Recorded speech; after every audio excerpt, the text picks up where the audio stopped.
ओम शांति। 4/8/2022 के ईश्वरीय महावाक्य हैं। आज के साकार मुरली के महावाक्य।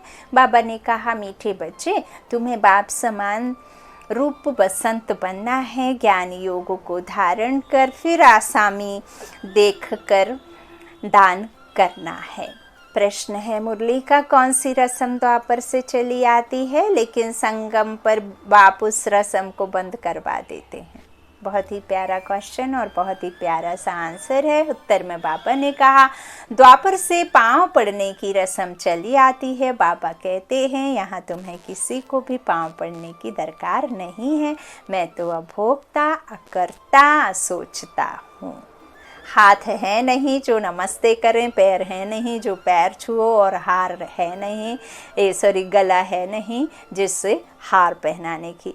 हार वो पहनते हैं जिनकी जीत और हार होती है। मैं तो हमेशा जीता हुआ हूँ। मैं तो किसी उसमें आता ही नहीं हूँ, हार जीत के खेल में। तो हम देवी देवता बनते हैं। अब जब हम द्वापर में आते हैं तो फिर गले में हार आदि पहनाया जाता है, लेकिन बाप को इन सब करने की दरकार नहीं है। मैं तो अभोक्ता, करता, सोचता हूँ। तुम बच्चे तो बाप से भी बड़े हो, क्योंकि बच्चा बाप की पूरी जायदाद का मालिक होता है। तो मालिकों को मैं बाप नमस्कार करता हूँ। क्या कहें हम अपने परमपिता परमात्मा को, कैसे शुक्रिया करें बाबा का। बाप तो इतना प्रेम करते हैं कि बाबा के प्रेम में ही हमारी आंखें नम हो जाती हैं। कितना बड़ा बाबा हमें बनाता है, कितना ऊंचा उठाता है। क्या कहें बाबा को, कुछ शब्द नहीं है। बाबा कहते हैं, पूरी जायदाद का मालिक होता है तो मालिकों को मैं बाप नमस्कार करता हूँ। तुम्हें पाँव पड़ने की ज़रूरत नहीं। हाँ, छोटे बड़ों का रिगार्ड तो रखना ही पड़ता है। गीत है, जो पिया के साथ है। ओम शांति। बरसात तो हर वर्ष पड़ती है, वह है पानी की बरसात। यह है ज्ञान की बरसात, जो कल्प कल्प होती है। ज्ञान वर्षा कल्प कल्प होती है, और वह भी बाप आकर करते हैं। यह है पतित दुनिया नर्क, इसे विषय सागर भी कहा जाता है। जिस विष अर्थात काम अग्नि से भारत काला हो गया है। बाबा ने आज विषय सागर का भी राज समझाया है। बाप कहते हैं, मैं ज्ञान सागर ज्ञान वर्षा से गोरा बनाता हूँ। किससे बनाता हूँ? आत्मा को। आत्मा रूपी बंजर भूमि को ज्ञान वर्षा से उसे क्या करते हैं? उपजाऊ बनाते हैं, है ना। प्रकृति तो ये अभी पतित है, इस प्रकृति को भी पावन बना करके फिर भेजते हैं, है ना। तो अभी तो आत्मा तमो प्रधान थी, तो अब सतो प्रधान बन रही है। आत्मा को गोरा बनाते हैं ज्ञान वर्षा से। इस रावण राज्य में सब काले हो गए हैं, सबको फिर पवित्र बना देता हूँ। मूल वतन में कोई पतित आत्मा नहीं रहती। सतयुग में भी कोई पतित नहीं रहते हैं। अभी यह भी बाबा कहते, अभी यह है ही पतित दुनिया, तो सबके ऊपर ज्ञान वर्षा चाहिए। ज्ञान वर्षा से ही फिर सारी दुनिया पवित्र बन जाती है। ये 5 तत्व भी पवित्र सतो प्रधान बन जाते हैं, 100 सुख देने वाली हो जाते हैं, है ना। तो दुनिया यह नहीं जानती कि हम कोई काले पतित हो गए हैं। सतयुग में कोई पतित होता नहीं, सारी दुनिया ही पवित्र है। वहाँ पतित का नाम निशान नहीं रहता, इसलिए विष्णु को क्षीर सागर में दिखाते हैं। उसका अर्थ भी मनुष्य नहीं जानते। तुम समझते हो विष्णु के 2 रूप, यह लक्ष्मी नारायण ही हैं। कहते हैं वहाँ घी की नदियाँ बहती हैं, तो जरूर क्षीर सागर चाहिए। मनुष्य तो विष्णु भगवान कह देते हैं। तुम विष्णु को भगवान नहीं कह सकते। विष्णु देवताय नमः, ब्रह्मा देवताय नमः कहते हैं, लेकिन ब्रह्मा परमात्माय नमः नहीं कहते हैं, विष्णु परमात्माय नमः नहीं कहते हैं, परमात्माय नमः कहते हैं एक को ही, वो शिव को, है ना, शिव परमात्माय नमः। तो विष्णु को भगवान नमः नहीं कहेंगे। शिवाय परमात्माय नमः शोभता है। अभी तुमको रोशनी मिली है। उच्चते ऊंच श्री श्री 108 रुद्रमाला कहा जाता है। ऊपर में है फूल, फिर मेरु दाना युगल कहा जाता है। मेरु दाना युगल और ऊपर में फूल, जिसे हम माथे से लगाकर फिर आँख को छुपाकर फिर टच करते हैं जिस माला के जाप के समय, वो है हमारे शिव परमात्मा। बाकी बाबा ने कहा लक्ष्मी, जो मेरु दाना युगल कहा जाता है लक्ष्मी नारायण को। ब्रह्मा सरस्वती को युगल नहीं कहा जाता, यह माला शुद्ध है ना। मेरु फिर लक्ष्मी नारायण को कहा जाता है। प्रवृत्ति मार्ग है ना, विष्णु अर्थात लक्ष्मी नारायण की डिनेस्टी। सिर्फ लक्ष्मी नारायण कहते हैं, परंतु उन्हों संतान भी तो होंगे ना, यह किसको पता नहीं है। अभी तुम बच्चे विषय सागर से निकले हो, उनको काली दह भी कहा जाता है। सतयुग में तो कुछ होता नहीं, नाग पर डांस की, यह किया, यह सब दंत कथाएं हैं। ब्लाइंड फेथ से गुड़ियों की पूजा करते रहते हैं, बहुत देवियों की मूर्तियां बनाते हैं, लाखों करोड़ों रुपया खर्चा करके देवियों को श्रृंगारते हैं। कोई तो सच्चे सोने के जेवर आदि भी पहनाते हैं, क्योंकि ब्राह्मणों को दान करना होता है। ब्राह्मण जो पूजा कराते हैं बहुत खर्चा कराते हैं, धूमधाम से देवियों की झांकियाँ निकालते हैं, देवियों को क्रिएट कर पालना कर फिर उनका श्रृंगार कर डुबो देते हैं। इसको कहा जाता है गुड़ियों की पूजा। भाषण में तुम समझा सकते हो कैसे यह अंधश्रद्धा की पूजा है। गणेश भी बहुत अच्छा करके बनाते हैं। अब सूंड वाले तो कोई मनुष्य होते नहीं हैं, हो सकते हैं क्या? कितने चित्र बनाते हैं, पैसा खर्च करते हैं। बाप बच्चों को समझाते हैं, तुमको हम कितना साहूकार एकदम विश्व का मालिक बनाते हैं। यह आत्माओं को परमात्मा बैठ समझाते हैं। यह भी जानते हैं जिन्होंने कल्प पहले पढ़ा है और श्रीमत पर चले हैं वही चलेंगे। नहीं पढ़ेंगे, घूमेंगे फिरेंगे तो होंगे खराब, पढ़ेंगे लिखेंगे तो बनेंगे नवाब। उच्च पद पा नहीं सकेंगे जो घूमेंगे फिरेंगे, पढ़ेंगे लिखेंगे नहीं। और वह भी कौन सी पढ़ाई, ईश्वरीय पढ़ाई। अभी तुम बच्चों को अविनाशी ज्ञान रत्नों से कितना साहूकार बना रहे हैं। वे लोग तो शिव और शंकर का अर्थ नहीं जानते हैं। शंकर के आगे जाकर कहते हैं झोली भर दे। अब कौन सी झोली? क्या कोई कंधे पे झोली लटका करके वो वाली झोली भरने की बात कहे? और वो जो शंकर के आगे जाकर कहते हैं तो वो तो यथार्थ है ही नहीं। तो झोली भर दे, तो परंतु शंकर तो झोली भरते नहीं हैं। अभी बच्चों को बाप अविनाशी ज्ञान रत्न देते हैं, यह धारण करने हैं। एक एक रत्न लाखों रुपए का है, तो अच्छी रीति धारण कर और धारण कराना है। दान करना पड़े, बाबा ने समझाया है। दान भी आसामी देकर करो। जिनको सुनने की दिल नहीं, उनके पिछाड़ी टाइम वेस्ट मत करो। शिव के पुजारी हो व देवताओं के पुजारी हो, ऐसे को कोशिश करके दान देना है, तो तुम्हारा टाइम वेस्ट ना जाए। तुम हर एक को रूप बसंत भी बनना है ना। जैसे बाबा रूप बसंत है ना, उनका रूप ज्योतिर्लिंगम नहीं, स्टार मिसल है। परम पिता परमात्मा परम धाम में रहने वाला है। परम धाम परे ते परे है ना। आत्माओं को तो परमात्मा नहीं कहेंगे, वह परमात्मा है। यहाँ जो दुखी आत्माएं हैं वह परम पिता को बुलाती हैं, उनको सुप्रीम आत्मा कहेंगे। हम सोल हैं, वो सुप्रीम सोल है। सुप्रीम लगा माना परम, एवर प्योर। और हम आत्माएं देह में आने की वजह से, कर्म में आने की वजह से, जन्म मरण में आने की वजह से गति दुर्गति में आते हैं ना, वो एवर प्योर परमात्मा दुर्गति में नहीं आते हैं, वो तो सदगति दाता है ना, तो उनको सुप्रीम आत्मा कहेंगे। वह बिंदी मिसल है, ऐसा नहीं कि उसका कोई नाम रूप है ही नहीं, ज्ञान सागर है, पतित पावन है, दुनिया तो नहीं जानती है। पूछो परम पिता परमात्मा कहाँ है, कहेंगे सर्वव्यापी है। अरे तुम उन्हें पतित पावन कहते हो तो पावन कैसे बनाएंगे, कुछ भी समझते नहीं है। इसको अंधेर नगरी कहा जाता है, अंधेर नगरी चौपट राजा।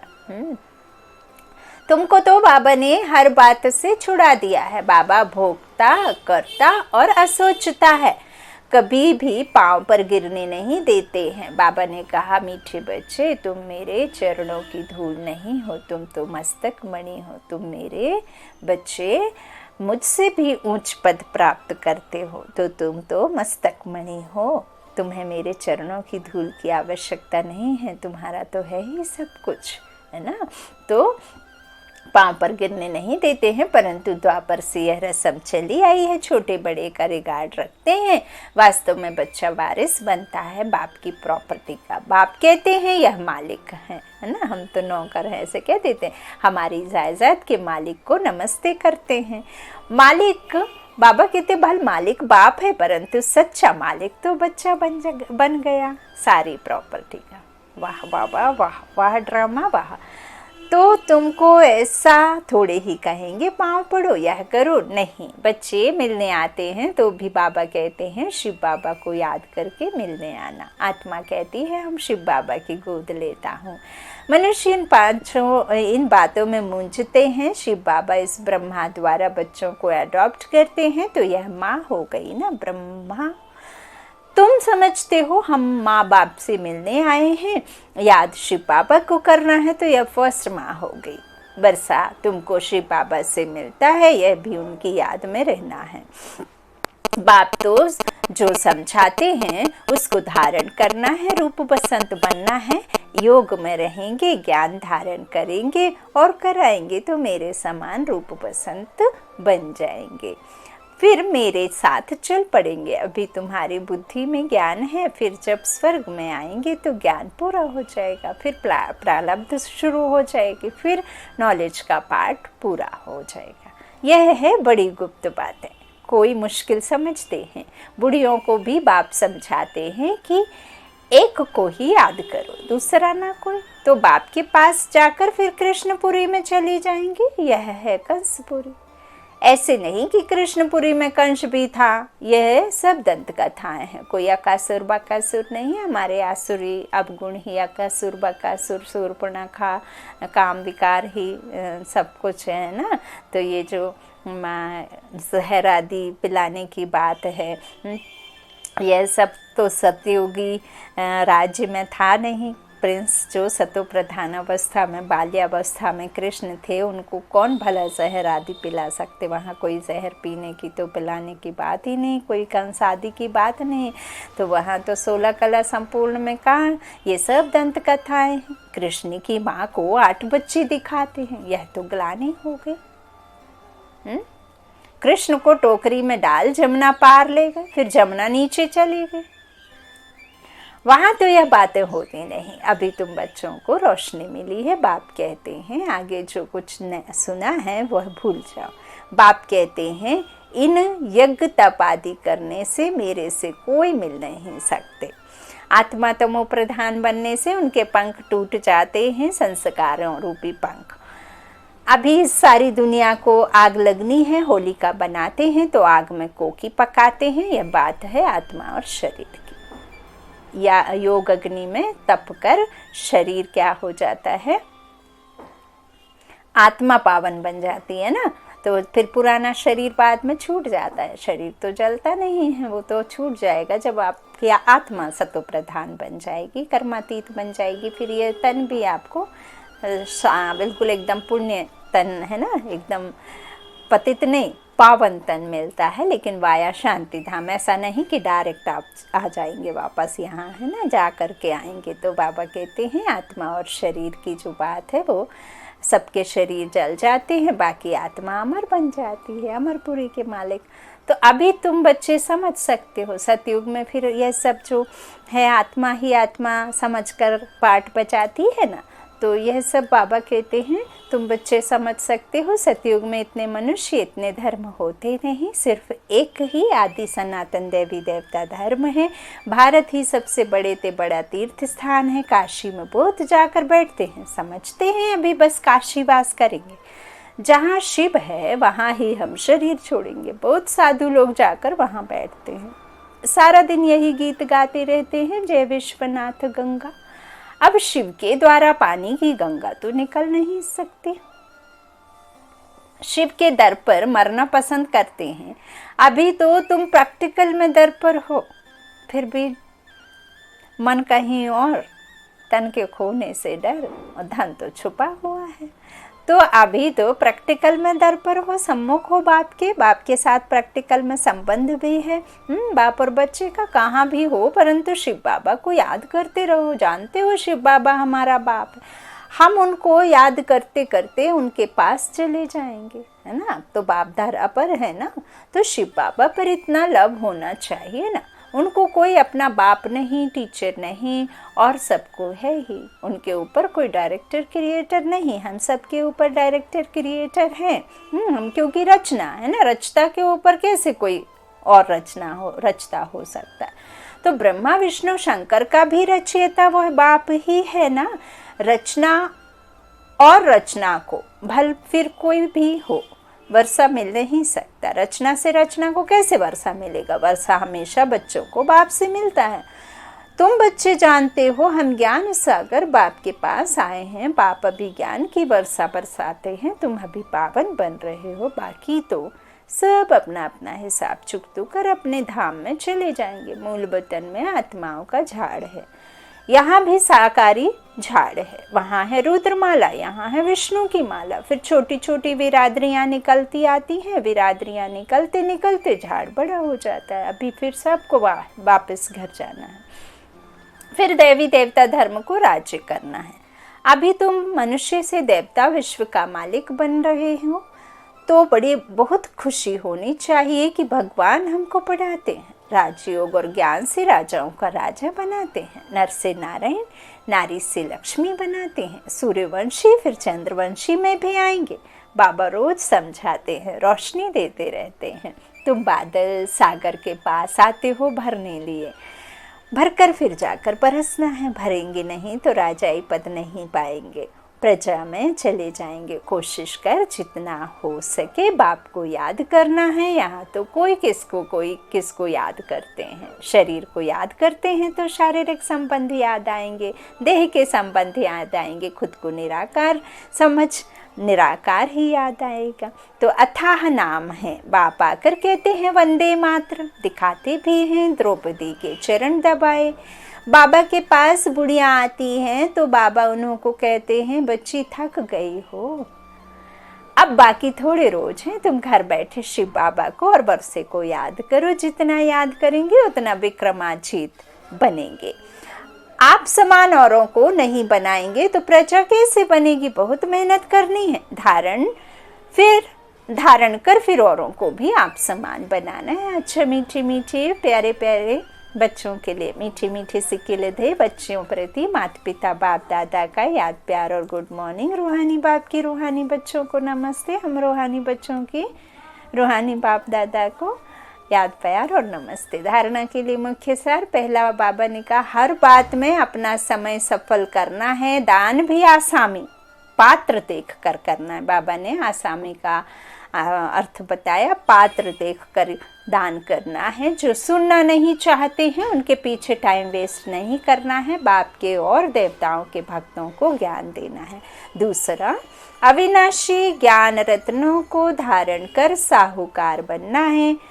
पढ़ाई जरूर पढ़नी है। एक रत्न लाखों रुपए का है, इसलिए इसे धारण करना और कराना है। आज का वरदान वरदाता ने दिया, हर कर्म में बाप का साथ साथी रूप में अनुभव करने वाले सिद्धि स्वरूप भव सबसे सहज और निरंतर याद का साधन है। सदा बाप के साथ का अनुभव हो, कंबाइंड रहकर बाप को याद करते रहो, शिव शक्ति बनकर रहो, अकेले कभी मत रहो। साथ की अनुभूति याद करने की मेहनत से छुड़ा देती है। जब साथ है तो याद रहेगी, लेकिन ऐसा साथ नहीं कि सिर्फ साथ में बैठा है, लेकिन साथी अर्थात मददगार है। साथ वाला कभी भूल भी सकता है, लेकिन साथी नहीं भूलता, है ना।